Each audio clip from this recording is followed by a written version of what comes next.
जननी जन्मभूमिश्च स्वर्गादपि गरीयसी। ఇది శ్రీరామచంద్రుడు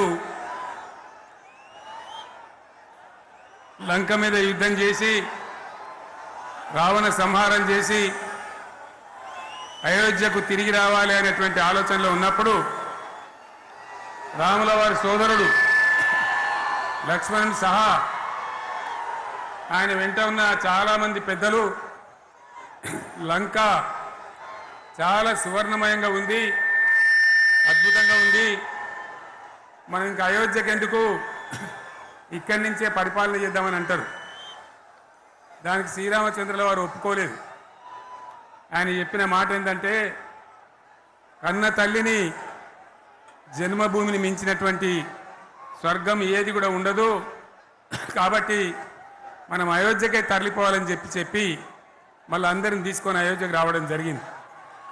అదే స్ఫూర్తితోని చాలా గందరగోళ స్థితిలో ఉన్నటువంటి, దిక్కు తోతని స్థితిలో ఉన్నటువంటి, ఆత్మహత్యలకు ఆలవాలమైనటువంటి, వలసలకు నిలయమైనటువంటి ఒక ఘోరమైన ఆపదలో వలసవాదుల విషకౌగిలిలో చిక్కి నలిగిపోతున్న తెలంగాణ రాష్ట్రాన్ని ఎట్టి పరిస్థితుల్లో విముక్తి చేయాలని, స్వరాష్ట్రం సాధించాలని, జనని జన్మభూమిని మించిన వేరేది లేదని చెప్పి నేను ఒక్కడిగా బయలుదేరి ఆనాడు తెలంగాణ ఉద్యమానికి శ్రీకారం చుట్టడం జరిగింది.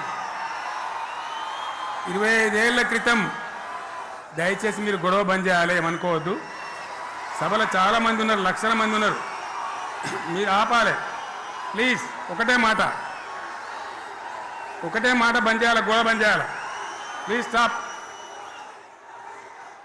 సో ఆ విధంగా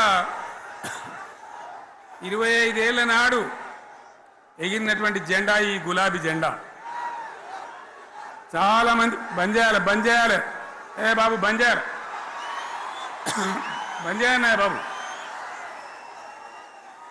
ఆ రకంగా ఎగిరిన జెండాను ఎందరో అవమానపరిచింది, ఎన్నో మాటలు అన్నారు, ఎగతాళి చేసిండ్రు, అవహేళన చేసిండ్రు, మకలో పుట్టింది ఉబ్బలో పోతుందని చెప్పిండ్రు.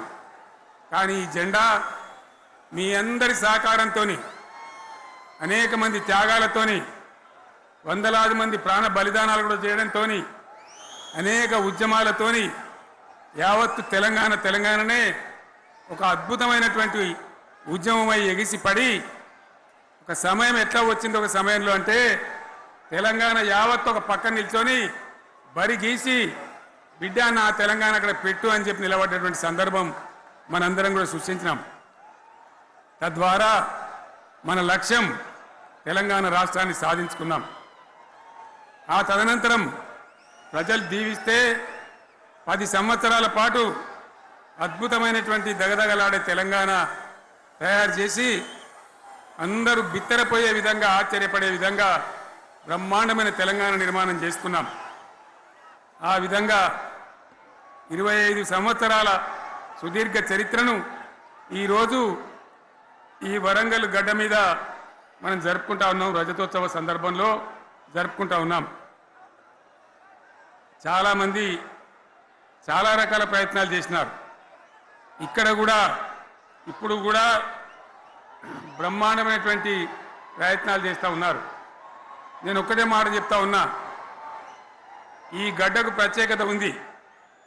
ఇది రాణి రుద్రమ్మ ఏలిన వీరగడ్డ, సమ్మక్క సారక్కల పోరుగడ్డ, బమ్మెర పోతన కవితా మాధుర్యం పండించినటువంటి జీవగడ్డ. ఈ వరంగల్ నేలకు నేను వందనం చేస్తూ ఉన్నాను.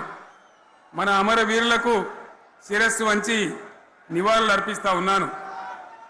1969లో మూగబోయిన తెలంగాణ నినాదానికి తిరిగి జీవం పోసింది ఈ గులాబీ జెండాని మీ అందరికీ నేను మనవి చేస్తూ ఉన్నాను. ప్రజలు పరిపాలన అప్పగిస్తే విధ్వంసమైన తెలంగాణను వికాసమ పథంలో నడిపించింది ఈ తెలంగాణ. దానికి కూడా ఈనాడు కరెక్ట్గా 25 ఏళ్ళు నిండుతూ ఉన్నాయి. ఆనాడు కొండా లక్ష్మణ్ బాపూజీ గారు ఆశ్రయం ఇస్తే ఏప్రిల్ 27, 2001న జలదృశ్యంలో టీఆర్ఎస్ ఆవిర్భావం తెలంగాణ చరిత్రనే మలుపు తిప్పిన ఒక మహోజ్వల ఘట్టం. పదవుల కోసమో కులం కోసమో మతం కోసమో వ్యక్తుల కోసమో పుట్టలేదు ఈ గులాబీ జెండా. ఇది తెలంగాణ రాష్ట్ర సాధన కోసం పుట్టింది. పదవీ త్యాగాలతోనే మన తెలంగాణ ప్రస్థానం ప్రారంభమైంది. అది ఫలించి మన సొంత రాష్ట్ర కళ కూడా నెరవేరిందని నేను మనవి చేస్తా ఉన్నా. ఆనాటికి అలుముకున్నటువంటి చీకట్లను పారదోలడానికి, ప్రజల్లో విశ్వాసం కల్పించడానికి, ఆత్మవిశ్వాసాన్ని పెంపొందించడానికి నేను ఒక మాట చెప్పిన ఆ రోజు మీ అందరికీ కూడా గుర్తుండాలి. ఉద్యమం నుంచి వెనక్కి మరలితే, ఉద్యమ జెండాను దించితే నన్ను రాళ్లతో కొట్టి చంపండి అని చెప్పి నేను ఉద్యమాన్ని ప్రారంభించిన విషయం మీ అందరికీ కూడా తెలుసు.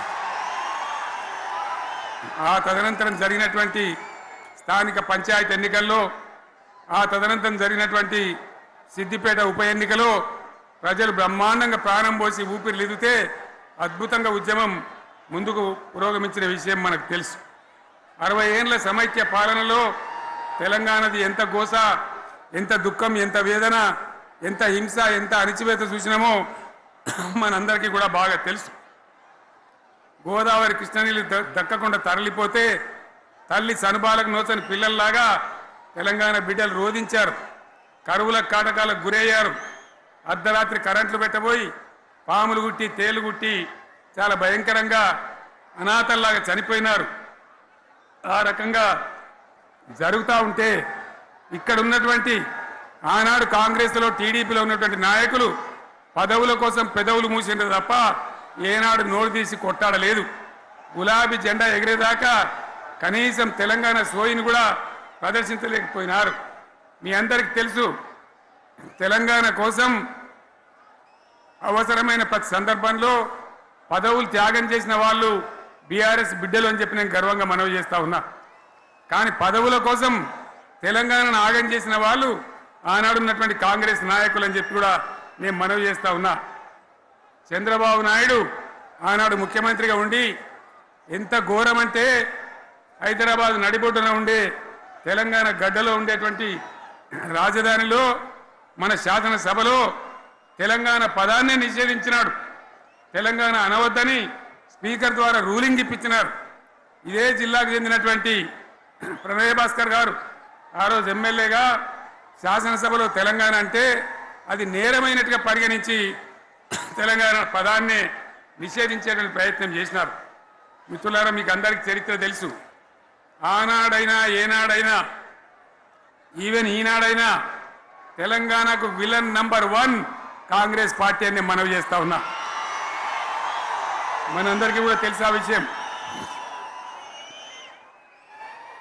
తెలంగాణ హైదరాబాద్ స్టేట్ పేరుతో ఉన్ననాడు ప్రజలు వద్దంటుంటే కూడా బలవంతంగా తెలంగాణను ఆంధ్రాతో కలిపిన వాళ్ళే. ఏందా బాబు, ఏందా పనిలేదా? రెడ్డి ఎవరెవలాడి పోండి, మీకేం పనిలేదావా? ఈ 10 మంది కాదు కదా, సభ అంతా ఉంది కదా, ఉండండి, కామ్గా ఉండండి, డిస్టర్బ్ చేయదు మీరు. అట్లా బలవంతంగా ఆనాడు ఆంధ్రలో విలీనం చేసింది కాంగ్రెస్ పార్టీ, జవహర్లాల్ నెహ్రూ. 69లో ఉద్యమం వస్తే 400 మంది తెలంగాణ బిడ్డలను పిట్టల్లాగా కాల్చి చంపింది ఇందిరాగాంధీ ప్రభుత్వం, ఆనాడు ఉన్నటువంటి కాంగ్రెస్ పరిపాలన. మళ్ళీ 2001 నుంచి మనం విజృంభిస్తే నంగనాచిలాగా ఇదే కాంగ్రెస్ వచ్చి మన బలాన్ని, మన ఊపును చూసి పొత్తు పెట్టుకొని తెలంగాణ ఇస్తామని నమ్మబలికి మనతో పొత్తు పెట్టుకున్నది కూడా మీరు చూసినారు. మళ్ళా ఎగ్గొట్టే ప్రయత్నం చేసినారు. 14 ఏళ్ళు ఏడిపించినారు. అది మీ అందరికి తెలుసు. వాళ్ళు ఎట్టెట్లా చేస్తూ ఉంటే వాళ్ళ మోసాన్ని కప్పేయడానికి నేను ఇదే జయశంకర్ సార్ కలిసి 36 పార్టీలతోని సమ్మతి లేఖలు తెచ్చినాం. దేశ రాజకీయ వ్యవస్థను మొత్తం ఒప్పించినాం. కాంగ్రెస్ మెడలు వంచినాం. అప్పటికి కూడా ముందుకు రాకపోతే కేంద్ర మంత్రి పదవుల్లో ఉన్నటువంటి మేమందరం, ఇక్కడ రాష్ట్రంలో మంత్రులుగా ఉన్నటువంటి మిత్రులు అందరం కూడా రాజీనామాలు వాళ్ళ ముఖాన కొట్టి బయటకు వచ్చి మళ్ళా ఉద్యమ జెండాలు పట్టుకున్నాం. ఆ తర్వాత కూడా కదిలిసి రాకపోతే నేను ప్రాణాలకు తెగించి చివరికి ఆమరణ దీక్షకు పొందుకున్న సంగతి కూడా మీకు తెలుసు. ఆ సందర్భంలో భయపడ్డ కాంగ్రెస్ పార్లమెంట్లో ప్రతిపక్షాలన్నీ కాంగ్రెస్ గొంతు పట్టుకుంటే అప్పుడు దిగివచ్చి తెలంగాణ కోసం ప్రకటన చేసిన విషయం మీకు తెలుసు. మళ్ళీ ప్రకటన వెనక్కి తీసుకొని మళ్ళా వెనుకకు పోయినారు. ఆ తర్వాత సకల జనుల సమ్మె కావచ్చు, సాగర హారాలు కావచ్చు, వంట వార్పులు కావచ్చు, అనేక రూపాలలో విజృంభించి మళ్ళీ భయంకరమైన పోరాటం చేసినాం. మళ్ళీ 3 ఏళ్ల తర్వాత వాళ్లకు రాజకీయ అవసరం ఏర్పడి ఆనాడు వచ్చి మళ్ళీ తెలంగాణ ఇస్తామని ప్రకటించి వాళ్ళకి ఇష్టం లేకపోయినా తెలంగాణ సృష్టించినటువంటి ఆ సుడిగాడుపులో తట్టుకోలేమని భయపడి తెలంగాణ ఇచ్చిన విషయం కూడా మీకు తెలుసు. తదనంతరం ప్రజలు మనకు అధికారం ఇచ్చినారు. దాన్ని మనం ఏదో అధికారం అనుభవించడానికి తీసుకోలే, బాధ్యతగా తీసుకున్నాం. ఎంత బ్రహ్మాండంగా పనిచేసినాం. రాష్ట్రాన్ని మన చేతిలో పెడితే ఎక్కడున్న తెలంగాణను ఎక్కడ తీసుకొని పోయినాం. అనేక రంగాలలో please please please please please ఒకటే మాట. ఏ బాబు ఇక్కడ నేను మాట్లాడుతున్నా, అక్కడ మీరు మాట్లాడుతున్నా, మీకు ఏమైనా అర్థం ఉన్నదా? ఏది అర్థం కావాలి ప్రజలకు? ఏం పని లేదావా? ఇదేం పద్ధతి?